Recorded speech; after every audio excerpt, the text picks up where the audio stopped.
Voilà, on est aujourd'hui le lundi 29 novembre, on est le 22 qui se lève et le cours est pour l'élévation de l'âme de Genouna Bat Messaouda.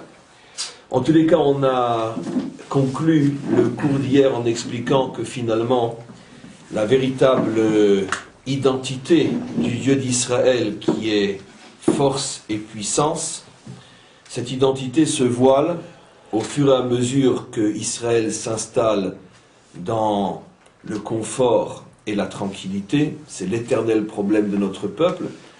À partir du moment où tout semble aller bien et qu'on n'est plus obligé de vivre en se dépassant et en se surpassant, automatiquement on s'installe donc aussi dans une forme de confort spirituel et religieux. Et finalement, la véritable identité de Dieu est complètement voilée. C'est globalement ce qu'on a expliqué pendant un peu plus d'une heure hier. Et on va continuer sur cette notion qui est extrêmement importante et qui est liée, comme vous le verrez au fur et à mesure, à notre juge Yiftar, dont on a commencé l'histoire hier.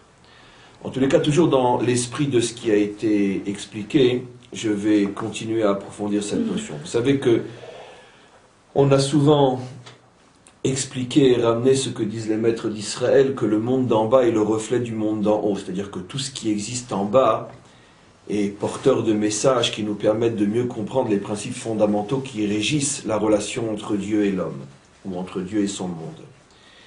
Et la manière dont l'homme est créé est fondamentale dans la mesure où elle contient la plupart des secrets qui nous permettent de comprendre la relation entre nous et Dieu. Et comment l'homme est créé en bas, par l'intermédiaire d'un homme et d'une femme, qu'on appelle le père et la mère. Donc le père et la mère sont les deux matrices de la vie, et chaque homme a un père et a une mère. Et c'est à partir du père et de la mère que l'homme peut exister. Alors, on vient d'expliquer que tout ce qui est en bas est le reflet de ce qui est en haut. Alors on doit essayer de comprendre, au niveau de la naissance de l'âme véritable, qui est l'équivalent du corps, l'âme aussi est donc forcément engendrée par un père et par une mère, c'est-à-dire donc l'âme dans le sens de la force spirituelle authentique, pas une âme falsifiée, pas une spiritualité falsifiée, mais l'âme véritable qui s'appelle dans la Torah Nishmat Chaim, le souffle de vie qui est inspiré par Dieu lui-même. Ce souffle de vie a aussi, d'une certaine manière, deux matrices qui sont la matrice paternelle et la matrice maternelle. Ce qu'on appelle d'ailleurs dans la Kabbalah, Chochma et Bina ou Abba et Ima. En tous les cas, que représente, en allant très très vite, je tiens maintenant à préciser que tout ce que je vais dire, c'est le rétrécissement de milliards et de milliards et de milliards et de milliards et d'infinis milliards de tout ce qu'on pourrait comprendre sur ces notions, et je m'en excuse pour ceux qui en savent déjà un peu plus que tout ce que je vais dire et qui vont comprendre à quel point j'esquinte le sujet. En tous les cas, très globalement, qu'est-ce que représente le père et la mère? Normalement, alors surtout n'essayez pas de regarder comment ça fonctionne aujourd'hui, puisqu'on a déjà suffisamment expliqué qu'aujourd'hui tout est tordu depuis fort longtemps, et qu'aujourd'hui ceux qui portent tel ou tel nom, l'homme ou femme, ne sont plus du tout représentatifs de ce que devrait être un homme, ou de ce que devrait être une femme, ou de ce que devrait être un père, ou ce que devrait être une mère. Mais si je parle au niveau des notions fondamentales, avant qu'elles ne commencent à être falsifiées dans l'histoire, le père représente la force, la puissance, la yira, pour le dire en hébreu, et la mère représente la sécurité, la consolation et l'amour. Au niveau des modèles fondamentaux, le père apporte le modèle de force, de puissance, c'est celui qui est au devant, celui qui assume les responsabilités, celui qui prend les décisions courageuses et qui prend les risques. Et la mère incarne le modèle sécurisant, consolateur, le modèle d'amour, le modèle de chaleur.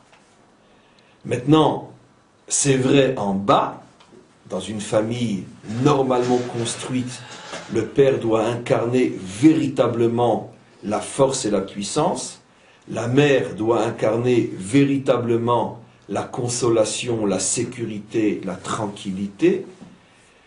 Et c'est vrai aussi en haut, c'est-à-dire que l'âme se construit avec ces deux forces. L'âme a besoin d'un modèle qui inspire la puissance et la force, Et l'âme a besoin aussi d'un modèle qui inspire la consolation, la tranquillité, la sécurité. Ce qu'on va maintenant appeler d'une manière beaucoup plus générale, selon l'expression des maîtres d'Israël, Yira et Ahava, la crainte et l'amour. Le modèle masculin étant le modèle de la crainte dans le sens qui inspire la force, et le modèle féminin étant le modèle de l'amour qui inspire aussi la sécurité et la consolation. Maintenant, au niveau du divin, nous avons deux noms de Dieu, comme j'ai commencé à expliquer hier, deux noms de Dieu qui incarnent entre autres, pas seulement, mais entre autres cette notion. Ce sont bien sûr les deux noms célèbres et connus qui traversent toute la Torah, le tétragramme qu'on ne prononce pas tel qu'il s'écrit, qu'on appelle nous Havayé, le nom à 4 lettres, qui est le nom essentiel de Dieu, et un nom beaucoup plus commun, beaucoup plus connu, qui est le nom Elohim, Elohim. Maintenant, ces deux noms ont énormément de fonctions. Et donc je ne vais pas pouvoir expliquer toutes les fonctions et toutes les représentations de ces deux noms. Mais fondamentalement, on pourrait dire, la première explication de ces deux noms, c'est que le Shem Havayé représente la dimension masculine du divin, et le Shem Elohim représente la dimension féminine du divin. Alors je sais, je devine, soit parmi vous, soit parmi ceux qui écouteront ce cours, tout de suite la question, mais comment c'est possible? On a l'habitude de dire que le Shem Elohim représente précisément la gvoura, la force, la rigueur. Il n'y a aucune contradiction, et pour ceux qui comprennent encore plus que ce qu'ils comprennent déjà, ils verront qu'il n'y a pas de contradiction, mais je ne peux pas tout expliquer, c'est absolument impossible. Je tiens simplement à dire que ceux qui me rétorqueront, mais le Shem Elohim représente la gvoura, la force, comment je peux dire que c'est la consolation et l'aspect féminin, je répondrai d'une manière extrêmement pédante que la question ne peut être posée que par celui qui n'a pas des connaissances complètes. Et c'est pour ça qu'il arrive à cette question-là. C'est pédant la réponse et je m'en excuse. Mais peut-être qu'un jour j'expliquerai pourquoi il n'y a pas de contradiction. En tous les cas, la dimension donc féminine est représentée dans toute la Kabbalah et dans tout le Zohar par le Shem Elohim, qu'on appelle la dimension de la gauche, et la dimension masculine est représentée par le Shem Havayé, les références Etz HaChaim, Otzrot Chaim, et bien sûr le Zohar pour ceux qui veulent chercher les références à ce que je dis. En tous les cas, ça signifie quoi? On le retrouve, ce que j'explique d'une manière très simple. On a expliqué hier, et on redit aujourd'hui, que par exemple le Shem Elohim est la dimension du divin qui n'oblige pas l'homme à se surpasser, à se dépasser, qui permet à l'homme de s'attacher à Dieu tout en respectant les règles et les limites de la nature. C'est pour ça que cette dimension est appelée dans le Zohar la dimension féminine, dans le sens de dimension sécurisante et réconfortante et consolatrice, parce qu'effectivement, dans la mesure où l'homme peut vivre sans avoir besoin de brusquer les règles de la nature, il n'a pas le sentiment qu'il doit se surpasser, il n'a pas le sentiment qu'il se met en danger, et donc son service divin est sécurisant. Donnons un exemple simple. D'après la dimension Elohim, tu n'es pas obligé de te mettre en difficulté pour pouvoir accomplir la mitzvah de Tzedaka.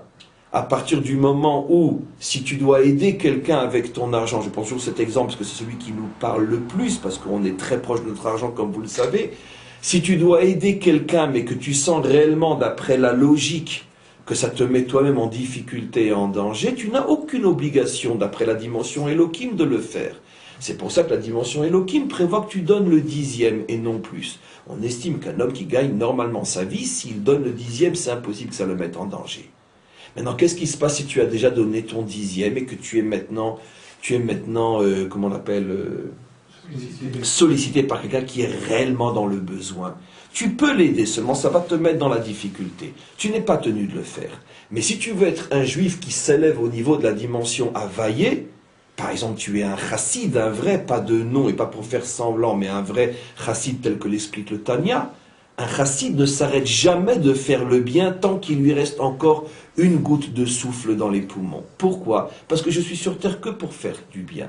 Le Baal Shem Tov disait, c'est devenu un des enseignements les plus forts de la chassidoute, qu'un homme des fois vit 70 ans pour avoir la chance et le bonheur de faire une seule fois dans sa vie un bien au niveau duquel il doit se surpasser et se dépasser complètement. Et ça valait 70 ans de vie. Ça veut dire que c'est l'essence même du chassid. Qu'est-ce qu'un chassid? Quelqu'un qui se surpasse, qui se dépasse, qui n'a pas peur des limites que lui impose le monde et qui, au contraire, est un véritable soldat. Et donc, un soldat, par définition, est toujours en danger. Seulement, la Torah ne t'oblige pas à vivre au niveau d'Havaïe, bien que j'ai expliqué hier, c'était pas vrai en Eretz Israël, mais chaque cours se suit, c'est comme un train ou un puzzle qu'on construit. Donc rappelez-vous le cours d'hier où j'ai nuancé ce que je dis maintenant. Mais très globalement, la Torah ne t'oblige pas à vivre au niveau d'Havaïe, elle t'oblige à vivre au moins au niveau d'Elohim. Maintenant, si tu veux vivre au niveau d'Havaïe, qui est le même Dieu, mais c'est comme une échelle, tu montes de plus en plus haut dans la même dimension divine, si tu veux vivre au niveau d'Havaïe, tu t'appelles un chassid. Ça veut dire, qu'est-ce qu'est la vraie définition d'un chassid? Celui qui va au-delà des limites de ce qu'on lui demande de faire. Mais le problème est que dès que je me mets au-delà des limites, automatiquement je me mets en danger. Je me déstabilise, parce que je n'ai plus de garde-fou. C'est pour ça que le service divin à l'intérieur des règles de la nature est extrêmement sécurisant. Donnons un autre exemple. Il n'y a pas un juif sincère et honnête qui ne sait pas que c'est une véritable mitzvah de vivre aujourd'hui en Eretz Israël.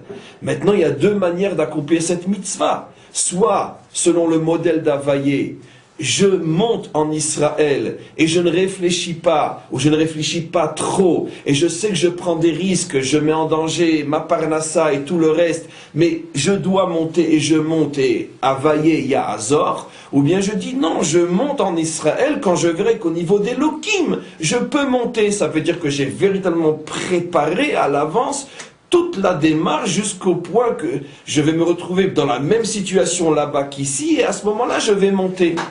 Donc, c'est évident que la première solution, ou ce que j'ai appelé moi la deuxième dans l'ordre, est la plus sécurisante. Puisque finalement, je fais ce que la Torah me demande, mais au rythme de mes possibilités naturelles. Je ne brusque pas les limites. C'est pour ça que le Zohar appelle cette dimension la dimension féminine, parce que comme la mère, elle est sécurisante. Quand l'enfant pleure et est malheureux, qui le console? Jamais le père, la mère, bien évidemment. Un père ne sait pas consoler un enfant. Un véritable père, qui est un homme véritable, ne sait pas consoler un enfant. Pourquoi? Parce que c'est pas sa nature. La mère, d'une manière innée, dans son naissance, elle est consolatrice. Donc la nature est consolatrice. La surnature est tout le contraire. Donc automatiquement, si un homme veut établir une relation avec Havaïe, et c'est la suite du cours d'hier, il doit être un véritable soldat, il doit constamment partir en guerre, non contre les autres, parce que ça c'est la guerre des faibles, c'est la guerre des lâches qui se battent contre les autres. Le véritable soldat est celui qui se bat contre lui-même. Ça veut dire contre les limites qui l'empêchent d'atteindre cette dimension masculine, cette dimension guerrière qui permet de constamment faire sauter les limites. Donc, j'ai expliqué d'une manière très très brève comment on retrouve ces deux dimensions. Maintenant, allons un petit peu plus loin. Que signifie, si on essaye de creuser ce que j'explique, la dimension masculine qui est en Dieu et la dimension féminine qui est en Dieu? Bien que je l'ai déjà pratiquement expliqué, je vais juste, au niveau de la formulation, le clarifier un petit peu plus. Vous savez tous que très très très globalement, toutes les religions se décomposent en deux grands modèles. Les religions qui voient en Dieu, on pourrait dire, le consolateur, la sécurité, celui qui est bon, celui qui pardonne, celui qui rassure, qui voit en Dieu essentiellement la dimension de l'amour. Et parallèlement, on sait qu'il y a autant de religions ou de modèles religieux qui au contraire voient et cherchent dans Dieu la force, la puissance, la victoire. Globalement, toutes les religions, et si je dois parler, c'est ce que je vais faire aujourd'hui entre autres, parler des religions qui se réclament plus ou moins du judaïsme ou du monothéisme, on voit qu'effectivement les modèles sont clairs. Soit on va chercher en Dieu la force sécurisante et rassurante, la force qui pardonne, la force qui a pitié, la force qui est amour, ou soit on va chercher en Dieu celui qui est fort, qui est puissant, qui est conquérant, qui se bat, qui est guerre et qui est victoire. Tout le monde a compris que ces deux modèles ont un nom aujourd'hui, très globalement, l'islam et le christianisme. C'est clair que dans la religion de l'islam, Dieu est présenté essentiellement sous l'image du fort, du puissant, du conquérant et du vainqueur. D'ailleurs, c'est exactement la proclamation de foi de l'islam, Allah Akbar, Dieu est le plus fort. Alors que dans la religion chrétienne, Dieu est présenté comme étant l'amour, la bonté, la pitié, la grâce, c'est-à-dire la source sécurisante qui finalement répare tout et pardonne tout, la mère. Ce qui est absolument extraordinaire, c'est de se rendre compte que les choses sont à ce point vraies jusque dans les moindres détails, au point qu'on va s'apercevoir effectivement que dans l'une et l'autre des deux visions, soit la vision de l'islam qui présente Dieu sous la forme, on pourrait dire, virile, forte, puissante et soldate, ou soit dans la dimension chrétienne qui présente Dieu d'une manière sécurisante, réconfortante, il est tout amour, il est toute pitié, on s'aperçoit effectivement que dans ces deux modèles, la place de la femme va être fondamentalement différente.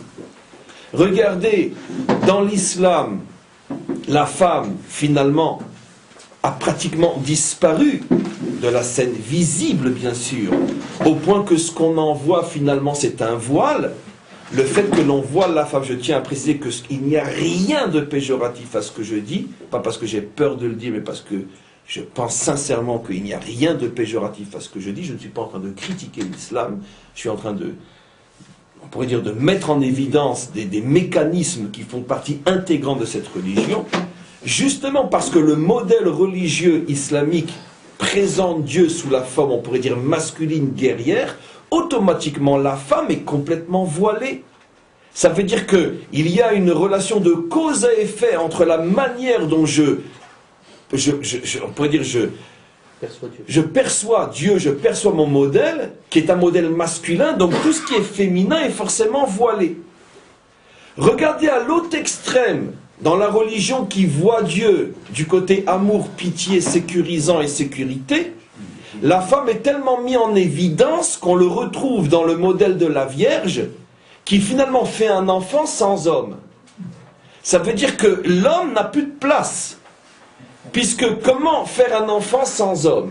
Je ne sais pas si vous vous rendez compte comment les choses sont liées au plus profond du conscient et de l'inconscient des fondateurs de ces religions-là, où à partir du moment où on veut donner au monde la religion de l'amour, la religion sécurisante, la religion, on pourrait dire État-providence, automatiquement, consciemment ou non, on pense ou on veut apporter au monde une dimension féminine de Dieu, et donc ça va descendre jusqu'au fait même que finalement, bon, celui qui va être le fondateur de la religion doit forcément être un homme, surtout il y a 2000 ans, une femme, ça ne serait pas passé. Mais on est presque prisonnier du modèle au point qu'il faut bien qu'on retrouve la femme quelque part dans toute sa puissance, et voilà, la femme a fait cet enfant sans homme. Elle est vierge, dans le sens qu'elle est la femme par excellence, puisque la vierge, c'est la féminité pure et dure qu'aucun homme n'a encore osé toucher. Donc c'est une vierge qui met au monde l'enfant créateur de cette religion, comme pour montrer que toute cette religion est inspirée justement par la dimension féminine de l'aspect du divin. Donc il ne serait pas faux de dire, si on reprend nos définitions à nous, c'est que finalement le christianisme s'enracine uniquement dans la dimension Elohim, et l'islam s'enracine uniquement dans la dimension Havayé. C'est d'ailleurs pour ça que l'on va retrouver que finalement les modèles de chaque religion vont reprendre à l'envers d'autres notions que je vais expliquer tout de suite. Le christianisme qui est féminin va reprendre comme seul modèle le soleil, le calendrier solaire, et l'islam, qui est masculine, va reprendre comme seul calendrier la lune. Ça semble être une contradiction, mais regardez comment les mécanismes sont d'une profondeur et d'une précision mathématique absolue.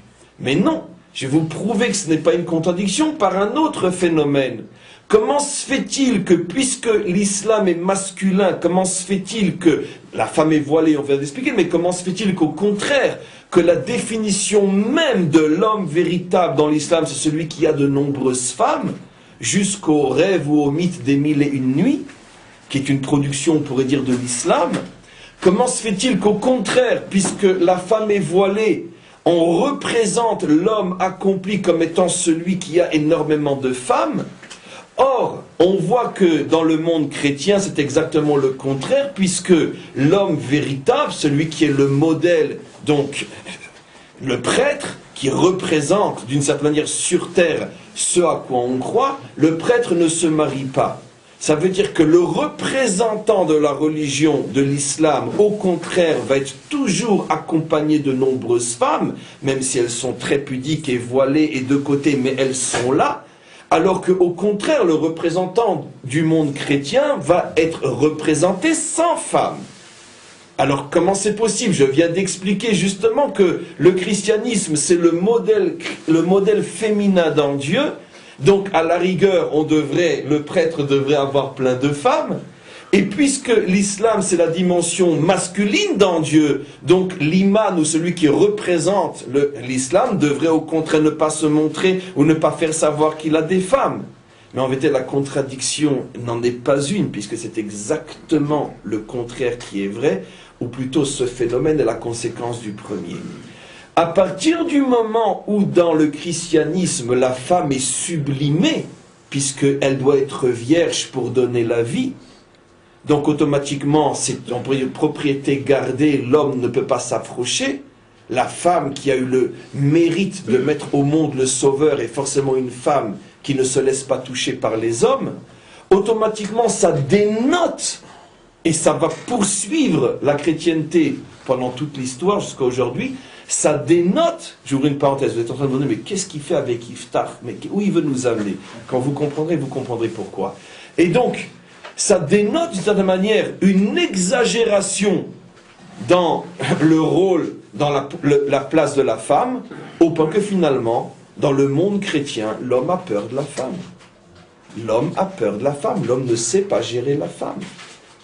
Le monde chrétien qui va devenir le monde occidental, dont le modèle fondamental, c'est un homme qui a peur de la femme, bien sûr. Tous les hommes occidentaux ont peur de leur femme, dans la mesure où tous les hommes occidentaux sont soumis et dirigés et dominés par leur femme. C'est l'essence même de la dimension masculine en Occident.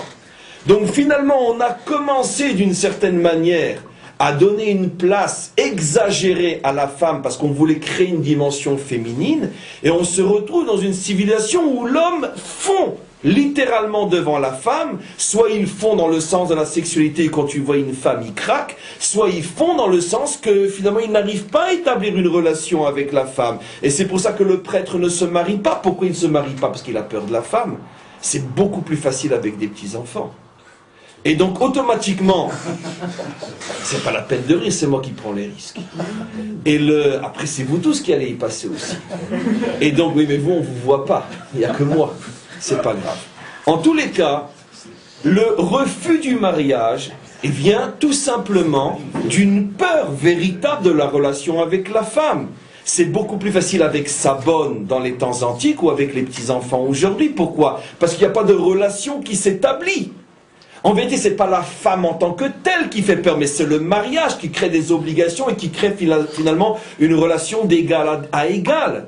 L'homme occidental a peur de la femme. Et depuis que les prêtres ont décidé de ne plus se marier, ils ont inscrit, on pourrait dire dans le gène occidental, la panique de l'homme face à sa responsabilité et sa relation avec la femme. C'est pour ça que les prêtres ont commencé à ne plus se marier. Et aujourd'hui, l'homme occidental ne se marie plus. Oui, il faut bien certainement se marier parce que bon, il y a tout cet argent à qui on va le laisser.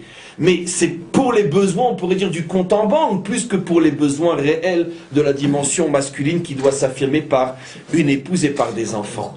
Donc automatiquement, on voit qu'il y a une logique absolue. parce qu'on a peur de la femme, on ne se marie pas avec elle. Pendant des siècles, c'est l'homme religieux qui ne se marie pas avec la femme. Et après, c'est l'homme courant qui ne se marie plus. Et on flirte, mais il n'y a plus de mariage. Ou s'il y en a, il y a plus de divorces que de mariage. Dans le monde qui voit en Dieu la force masculine, mais c'est tout à fait normal que chaque homme a plusieurs femmes, puisque lui n'a pas peur de la femme, au contraire, il la domine. Et pour montrer justement qu'il est homme, plus il en a et plus il affirme le fait que la femme ne lui fait pas peur. Vous comprenez maintenant pourquoi il y a cette fascination qu'à chaque fois j'explique d'autre manière entre l'Occident et l'islam. Pourquoi le monde chrétien est en train de craquer littéralement devant l'islam. Pourquoi à chaque seconde quand on parle, il y a un nouveau chrétien qui se convertit à l'islam. Pourquoi les mariages mixtes sont aujourd'hui d'une certaine manière le véritable problème, ou plutôt la conséquence de cette fusion, ou la cause de cette fusion entre l'Occident et le monde chrétien. Pourquoi? Mais parce que chacun va rechercher ce qui lui manque complètement. Pourquoi la femme chrétienne, finalement, court après l'homme de l'islam aujourd'hui? Parce qu'elle a besoin d'hommes.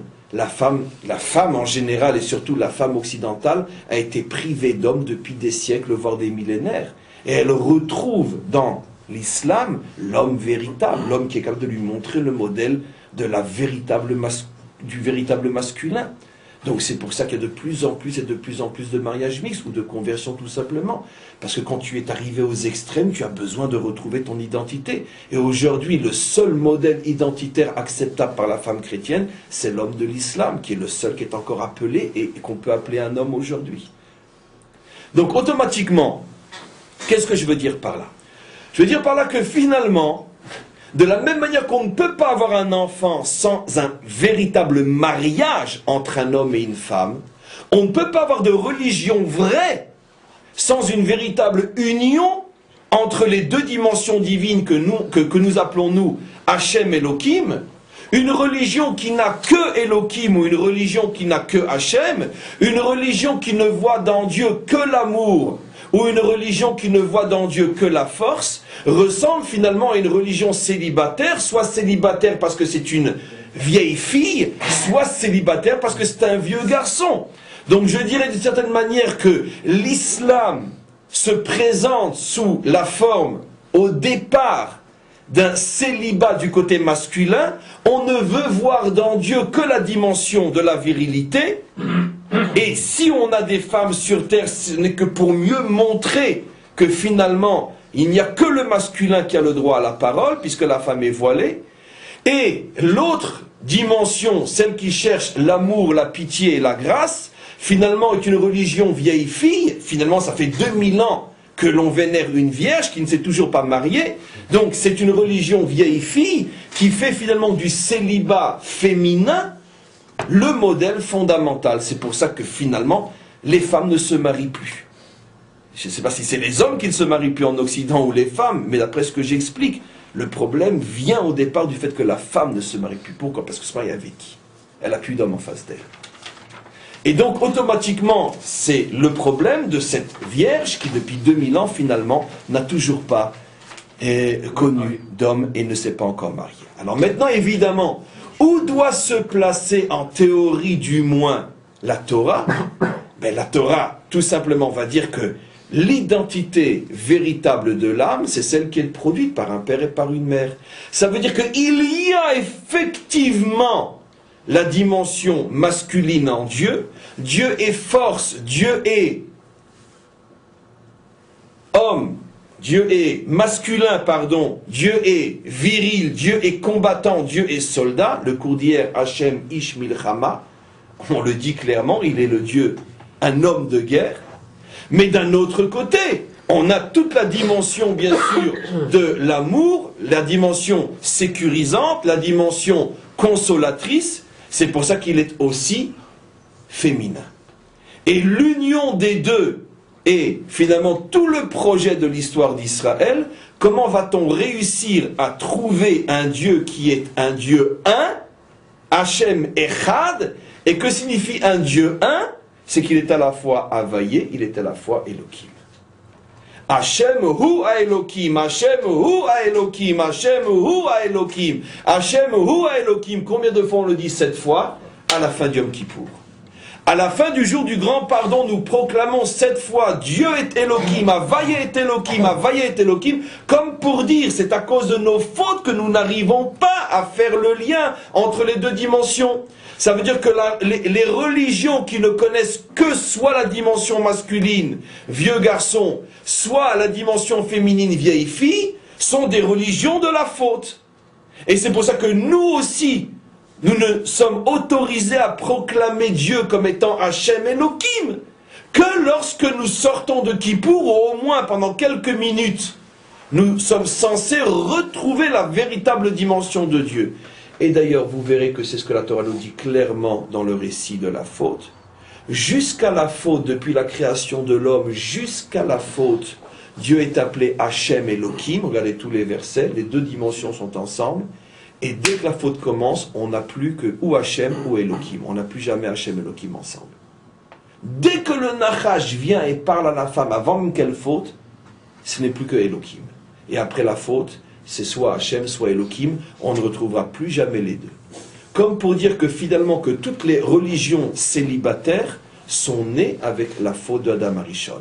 En ce qui nous concerne, nous, ça veut dire quoi? Ça veut dire que si tu es un juif qui ne retient de Dieu uniquement la dimension guerrière et combattante, etc., eh bien tu fais d'une certaine manière du judaïsme de l'islam. Et si tu es un juif qui ne voit dans Dieu que le grand consolateur et que le grand père qui pardonne et qui a pitié de tes fautes, tu as un judaïsme chrétien. D'où le judéo-christianisme, qui certainement signifie consciemment ou non ce que je suis en train d'expliquer. Alors maintenant, on va essayer d'avancer encore un petit peu plus avant de revenir à Yiftar. Parce que toute l'histoire de Yiftar ne parle que de ça. Vous allez être époustouflés quand je vais vous le montrer, vous allez comprendre pourquoi cette introduction est indispensable et lumineuse. En tous les cas, qu'est-ce qui va se passer? On va essayer de nous interroger et de comprendre l'idolâtrie biblique. Elle fait allusion à quoi? Vous avez tous compris d'après ce que j'explique que l'idolâtrie finalement c'est quoi? C'est soit un homme sans femme, le Dieu homme, soit une femme sans homme, le Dieu femme. C'est soit la dimension virile, soit la dimension de la pitié, de la grâce, etc. Finalement, à un niveau très profond, c'est ce que la Torah appelle l'idolâtrie. Puisque dans l'un et l'autre cas, tu n'as pas un Dieu entier, tu as soit une dimension, soit l'autre. Ce qu'il serait intéressant de se poser comme question, c'est l'idolâtrie biblique, celle qui va véritablement traverser notre histoire. Est-ce qu'elle est l'idolâtrie du côté Dieu qui n'est que masculin, ou l'idolâtrie du côté Dieu qui n'est que féminin? Alors, je vais aller très vite en vous répondant que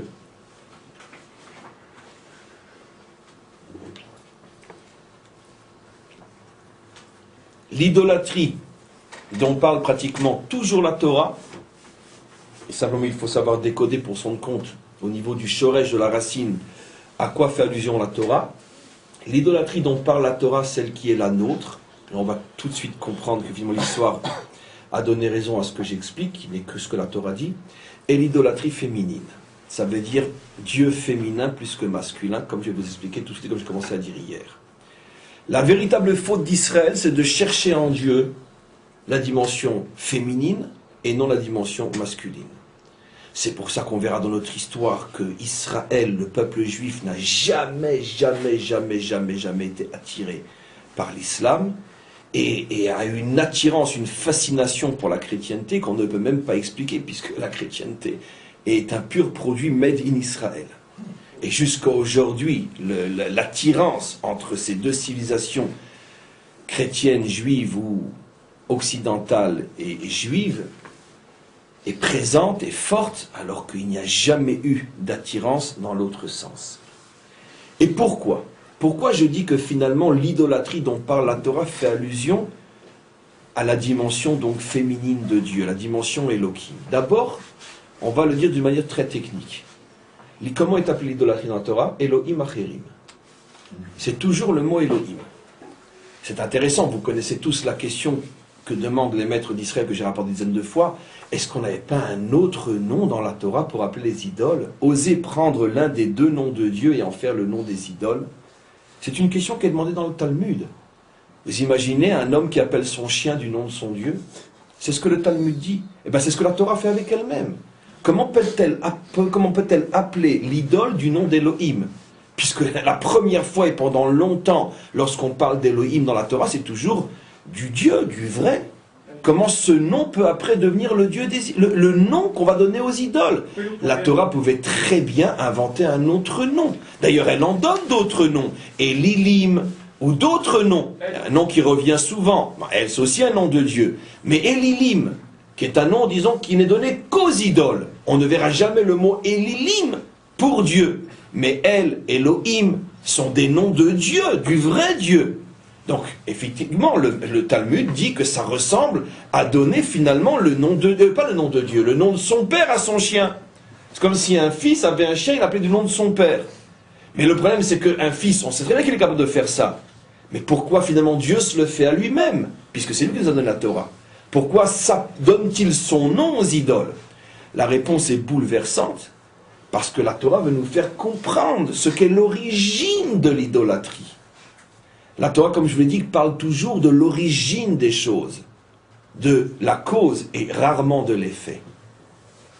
Au niveau de l'effet, l'idole s'appelle Élilim, qui n'est jamais un nom de Dieu. Mais au niveau de la cause, l'idolâtrie s'appelle Elohim. C'est-à-dire, quelle est la cause profonde de l'idolâtrie?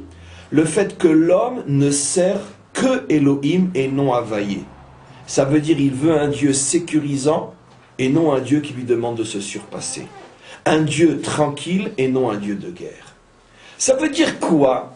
En français très clair et très, on pourrait dire, concret, qu'est-ce que c'est la racine de l'idolâtrie? Un juif qui veut servir Dieu dans le confort et dans la tranquillité. À partir du moment où j'ai donné mon dixième et que vient un pauvre et je lui dis, écoutez monsieur, excusez-moi, vous n'avez peut-être pas de quoi manger, mais moi j'ai déjà accompli mon devoir, à ce moment-là, je fais naître en moi la première racine de l'idolâtrie. Pourquoi? Parce qu'à ce moment-là, je ne sers plus qu'Elohim. C'est-à-dire quoi? Ça veut dire une loi sécurisante, dans la mesure où la loi m'autorise de ne pas me dépasser, de ne pas me surpasser. Et imaginez-vous, comme dit le Tanya dit clairement que, par exemple, imagine-toi, tu as donné ton dixième, et tu as réservé maintenant une certaine somme pour le week-end de fin de semaine. D'accord? C'est depuis le temps que tu l'as promis à ta femme, ce week-end en hôtel. Vient un pauvre qui est en train de mourir de faim. Si tu ne lui donnes pas les 2000 shekels prévus, il est dans une situation catastrophique. Qu'est-ce que tu fais? D'après la loi stricte, il n'y a aucun problème. Je suis désolé, moi, mon dixième, je l'ai donné. Ma femme compte autant que vous. Et voilà, je ne donnerai pas. Ça, c'est Elohim. Qu'est-ce que c'est Havaïe? Comment? Ma sortie de fin de semaine est plus importante que la faim de cet homme qui meurt de faim, prends les 2000 shekels et mange. Maintenant, ça c'est ce que fait un chassid, il est au niveau d'Havaïe. Et ça c'est ce que ne fait pas un juif standard, il est au niveau d'Elohim. Les deux, d'une certaine manière, se comportent sans faire de faute. Celui qui donne les 2000, évidemment, qui ne fait pas de faute. Mais même celui qui ne donne pas ne fait pas de faute. Pourquoi? Parce que de toute façon, il s'est déjà acquitté de son devoir. Et après tout, il est marié, il a promis à sa femme, il ne va pas le dire à sa femme, tu sais, un pauvre est revenu, parce que c'est lui qui va être pauvre après. Donc, mais tout le problème est quel monde tu choisis. Qu'est-ce que la Torah nous révèle? Le chemin qui mène à l'idolâtrie commence par le service d'Elohim. À partir du moment où tu te confines à l'intérieur d'un judaïsme sécurisant, qui ne te met pas en danger, qui ne te demande pas de prendre des risques, c'est le premier pas vers ce qui devient l'idolâtrie. Comment les Juifs ont commencé, ou plutôt, comment sont-ils arrivés à l'idolâtrie? En cessant de se battre, c'est ce que nous dit la Torah, quand tout allait bien, quand il y avait le calme, quand il n'y avait plus de problèmes, on n'avait plus d'ennemis, nos affaires prospéraient, tout allait très bien, on s'est installé, Vayeshev Yaakov, on s'est installé dans un confort matériel qui automatiquement a dévié sur le confort spirituel, et on s'est habitué à une vie où on n'a plus besoin de se dépasser, de prendre des risques, automatiquement ce n'était plus Havaïe que l'on servait mais Elohim, et de Elohim on est passé à Elohim Acherim. Regardez. Alors maintenant, qu'est-ce qui se passe? Écoutez le mécanisme, parce que je pense que ce n'est pas souvent qu'on fait un cours comme je fais aujourd'hui, et je ne pourrais pas le refaire souvent, un cours qui explique dans les moindres détails, attention au fil, tous les mécanismes qui nous permettent de mieux comprendre comment fonctionne, on pourrait dire, la relation à Dieu. Maintenant, qu'est-ce qui se passe? Quand un homme s'installe dans le confort et que finalement, il n'est plus habitué à se dépasser, à se surpasser, à se battre, à prendre des risques, il n'est plus un soldat de Dieu, pas avec les autres, encore une fois, avec lui-même, bien sûr, ça je l'ai déjà expliqué. Qu'est-ce qui va se passer? Il commence à perdre la dimension masculine qu'il y a dans Dieu. Mais un homme ne peut pas vivre sans Dieu.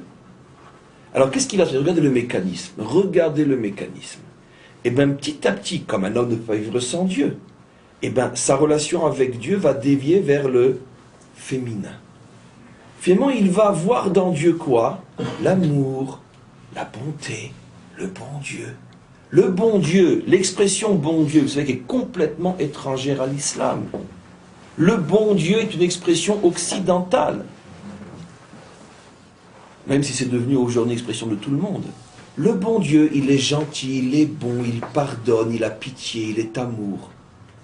Puisque finalement tu ne vois plus la dimension soldate, tu as perdu ton père, il te reste au moins ta mère. Donc, d'une certaine manière, on n'a pas le choix. Soit tu vois en Dieu la dimension forte, parce que tu vis d'une manière forte, tu te dépasses complètement, et tu ne perds pas la dimension père, soit tu perds cette dimension, tu n'as plus de père, tu as perdu le père, mais tu vas garder la mère. Et c'est comme ça que Dieu devient, finalement, le Dieu gentil, le Dieu bon, celui vers qui on va pleurer quand ça va mal, le cours d'hier. Dieu sauve-nous! Ah, maintenant vous vous rappelez que je suis là, hein? Quand un enfant se dispute avec quelqu'un dans la rue ou avec ses frères et sœurs, et que ça commence à aller mal, qu'est-ce qu'il dit? Maman! Jamais il dira papa. Tout le temps maman. Il me dira parce que papa n'est pas à la maison. C'est plus profond encore. Même le soldat sur le front, s'il ne dit pas Shema Israël lorsqu'il est en danger, qu'est-ce qu'il dira? Maman. Or là, la preuve est faite. Si déjà quelqu'un peut le sauver, c'est papa, pas maman. Maman, elle a la trouille de venir là-bas. On dirait pour un enfant, elle le fera aussi, mais peu importe. Pourquoi il dit maman, le soldat? Pourquoi tous les soldats du monde, dans le danger, ils disent mon Dieu ou maman? C'est la même chose. Jamais ils diront papa. Pas un soldat dira papa.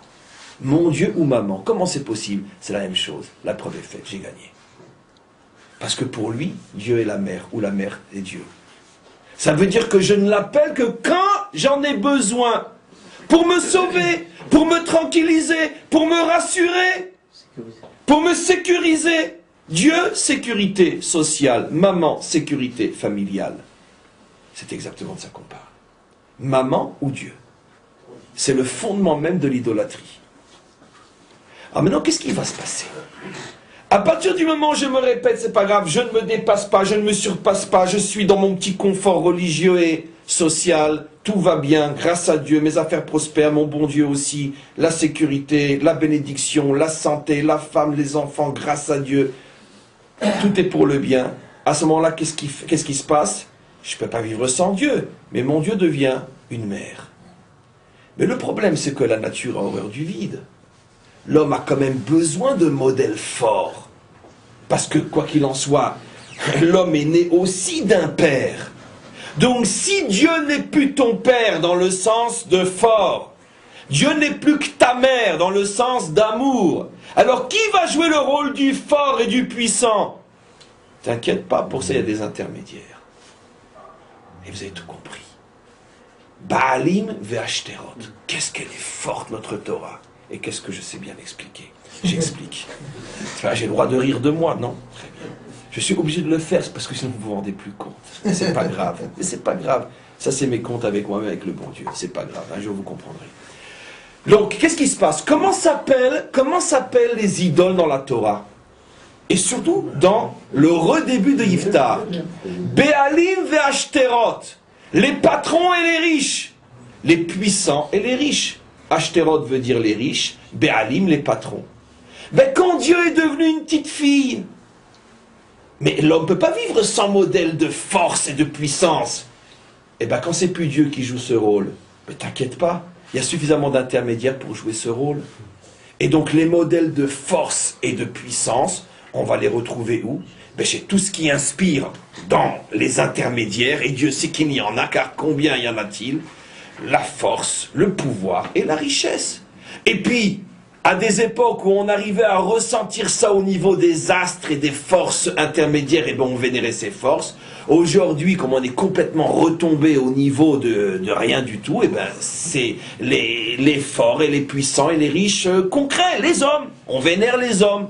On vénère les hommes qui ont de l'argent, on vénère les hommes qui ont le pouvoir, on vénère les hommes qui gueulent plus fort que les autres, on vénère les stars, les étoiles, tout ce qui brille et qui fait du bruit. Voilà. C'est comme ça que ça fonctionne. Et Dieu, maman, sauve-moi, quand j'en ai besoin uniquement, quand ça va mal. Dieu, maman, en haut, et les patrons et les riches en bas. C'est quand même extraordinaire que c'est le monde chrétien qui a produit la civilisation occidentale. C'est incroyable. C'est quoi la civilisation occidentale? La civilisation de la puissance matérielle. Comment se fait-elle que sa matrice, à cette civilisation qui est la plus puissante de toutes les civilisations depuis que le monde a été créé, la plus matérialiste, comment se fait-elle qu'elle a été engendrée par une matrice qui est le Dieu féminin? Comment est-il possible? Comment c'est possible? C'est ce que j'expliquais. La nature a horreur du vide. À partir du moment où la religion chrétienne a créé un vide énorme, où est le modèle de force, de puissance? Puisque mon modèle religieux passe par une vierge. Donc où est ce modèle de force? Mais puisque Dieu ne me le donne plus, eh bien je vais le chercher ailleurs. Et je vais le trouver où? Dans les banques, dans les tanks, dans les dirigeants, dans les riches. C'est eux qui vont m'apporter cette puissance masculine, ce modèle masculin. Donc c'est pas une contradiction comment la religion du tout amour a engendré une civilisation tellement matérialiste. Mais c'est ce que j'ai toujours. La laïcité est l'enfant légitime et non bâtard du christianisme. Le christianisme ne pouvait engendrer que la laïcité. Dans la mesure où la laïcité est la réponse à un manque. Où est mon modèle de force? L'homme a été privé de son modèle de force parce qu'on lui a présenté un modèle religieux féminin. Donc à partir de ce moment-là, il a dû aller chercher la force ailleurs et il l'a trouvée où? Sur terre. Puisque son royaume à lui n'est pas de ce monde, alors dans mon royaume à moi qui est mon monde, je vais me remplacer les modèles religieux par des modèles de force et de puissance. La Révolution française, finalement, qui a redonné le pouvoir à l'homme, en sens que tout homme peut accéder au pouvoir, sur le papier bien sûr, la Révolution française qui a redonné le pouvoir à l'homme est l'enfant légitime de la chrétienté. Ça veut dire que la chrétienté a été enceinte pendant 1800 ans, et après elle a produit le seul enfant qu'elle pouvait produire. Elle ne pouvait pas produire un enfant religieux, elle ne pouvait produire qu'un enfant laïque, parce qu'elle avait besoin de se compléter dans ce qui lui manquait. Et finalement, le christianisme et le matérialisme sont les deux faces d'une même pièce. Ça ne peut aller qu'ensemble. L'un qui a pris le royaume d'en haut et l'autre qui a pris le royaume d'en bas. Maintenant, l'idolâtrie d'Israël, c'est exactement ça. Quand on sait déchiffrer, parce que maintenant, à force de taper sur les autres, on va quand même pas se prendre nous pour le bon Dieu. Il y en a déjà suffisamment qui se prennent pour le bon Dieu. Nous, on sait ce qu'on est, c'est-à-dire rien. Mais tout a commencé chez nous. C'est nous les premiers qui avons commencé à créer ce modèle d'un Dieu sauveur et d'une puissance matérielle. Mais c'est ça. C'est ce que Dieu nous a dit hier quand je l'ai lu. Mais à chaque fois que ça va mal, vous venez chez moi, vous vous rappelez que je suis votre mère. Mais quand tout va bien, vous en avez d'autres. Béalim ve'ashterot. C'est quoi Béalim ve'ashterot? Les dirigeants et les riches. Ça veut dire que vos modèles de puissance, c'est pas moi. Et votre pleurnichage chez moi, Je suis votre maman, je suis là pour vous torcher à chaque fois. J'en ai marre, allez vous faire torcher par vos Béalim et vos Ashtéroth. C'est exactement ça. Qui c'est qui a créé le modèle chrétien? Eh bien, c'est tout simplement le peuple juif. Dans l'histoire, véritablement, et bien avant déjà, c'est ça tout le secret de l'idolâtrie d'Israël. C'est de ça qu'on parle. C'est intéressant. On pourrait se poser la question, c'est une étude en soi que je n'ai pas envie de faire, pourquoi la Torah ne parlera jamais de l'autre idolâtrie possible où on n'a que le modèle du Dieu fort et on n'a plus du tout le modèle du Dieu féminin. Je sais pourquoi, mais on le verra peut-être un jour. Mais ce qui est extraordinaire, c'est qu'on voit que finalement que l'islam est complètement étranger à l'essence même, à la nature d'Israël. Ça n'a rien à voir avec nous. Même quand on faute, on n'arrive pas à copier ce modèle. Par contre, le modèle chrétien est l'essence même d'Israël quand on faute. Ça veut dire qu'on a ça en nous, c'est nous qui le produisons. Et c'est ça tout le problème de l'histoire d'Israël. Seulement dans le langage de l'époque, ça s'appelait « ne sois pas idolâtre ». Dans le langage d'aujourd'hui, « ne sera pas chrétien ». C'est de ça qu'on parle. Donc maintenant, on en a suffisamment dit. Maintenant, pour revenir à Yiftar, on a expliqué maintenant dans quel contexte Yiftar arrive. Dans une génération où Dieu est devenu une véritable maman, où on ne pleure que dans ses jupons, sauve-moi maman, il est méchant, mon copain est méchant. Mais quand tout va bien, on n'a pas besoin de toi maman, parce qu'on a du pognon, on a la force, on n'a pas besoin de toi. Maintenant, regardez Yiftar. Qu'est-ce qui se passe? Comme je vous ai expliqué hier, Israël vit depuis l'entrée avec Yeshua sur une partie est de la rive du Jourdain, 2 tribus et demie. Et en particulier, il y a toute la région qu'on appelle la région de Gil'ad, qui est la région juive, qui, comme on va le voir encore, mais plus dans le cours d'aujourd'hui, mais dans le prochain cours, qui était au départ la terre du roi Sichon. On expliquera tout ça. Donc, qui était au départ une terre, si vous voulez, non cananéenne, qui va être revendiquée justement par Ammon et Moab. Et donc, vit là-bas, dans Gil'ad, une partie d'Israël, et ils sont constamment attaqués par le roi de Ammon. Pourquoi? Parce que le roi de Ammon leur dit, cette terre est ma terre. Vous nous l'avez volée. Là, on vous a donné la terre de Canaan, on ne vous a pas donné la terre de Ammon, et cette terre est notre terre. Alors, je consacrerai tout un cours pour expliquer ce qui se cache derrière ça. J'ai déjà fait une allusion au fait que, puisque tout ce qui se passe dans l'histoire a une allusion au moins dans la Torah, le passage de Yiftar est l'allusion claire à tout le problème qu'on vit aujourd'hui sur la paix contre les territoires. Et on verra comment ça se comprend d'une manière sublime et époustouflante. Mais ça, c'est un cours en soi qu'on consacrera soit encore cette semaine, soit la semaine prochaine. En tous les cas, les nations revendiquent une partie de notre terre en disant que c'est leur terre. Et le roi de Ammon dit clairement, la paix contre les territoires. Si vous me redonnez ma terre, vous aurez la paix. Mais mamash, c'est marqué, c'est un verset explicite, c'est à croire qu'on l'a piqué là-bas. C'est mamash marqué. Rendez-moi mes territoires, vous aurez la paix. Donc, encore une fois, ça on verra. Qu'est-ce qui se passe? Ça fait des années, pendant 12 ans que toute la région est complètement broyée, comme le texte le dit, par les Ammonimes, et en particulier la région de Gil'ad, qui est le territoire le plus revendiqué. Et la Torah nous dit que vivait à Gil'ad un homme qui s'appelait Yiftar. Et maintenant, regardez bien la description de Yiftar. La Torah nous dit, son père s'appelait Gil'ad, lui aussi, du nom de la région. Certainement que son père était déjà un homme très important dans le territoire, au point qu'on lui avait donné comme nom, finalement, le nom du territoire. Et lui, le fils s'appelait Yiftar à Giladi, Yiftar de Gil'ad. Et donc cet homme, le père de Yiftar, Yiftar c'est le juge, avait eu un enfant avec une prostituée. Et l'enfant, la prostituée, c'est Yiftar. Le texte dit clairement, Yiftar, le juge en question, est Ben Isha Zona, le fils d'une prostituée. Alors ça veut dire quoi, le fils d'une prostituée? Les commentaires disent, le fils d'une prostituée, ça veut dire que cette femme était effectivement une vraie prostituée, mais bon, son père l'avait prise pour femme, et on peut imaginer qu'elle s'était rangée à ce moment-là, mais donc elle avait un passé de prostituée. Rien ne laisse sous-entendre dans le texte qu'elle a continué à être une prostituée, mais en tous les cas, oui ou non, peu importe, le texte dit une prostituée. Mais il avait aussi une autre femme, légale, mariée en bonne et due forme. Seulement je précise que Yiftar, qui est l'enfant de la prostituée, non seulement il l'enfant de la prostituée, mais en plus, quand son père a eu un enfant avec cette prostituée-là, c'était extra-mariage. Ça veut dire que c'était à l'occasion d'une aventure. Donc il avait tout, cet enfant-là, pour finalement se sentir extrêmement lésé.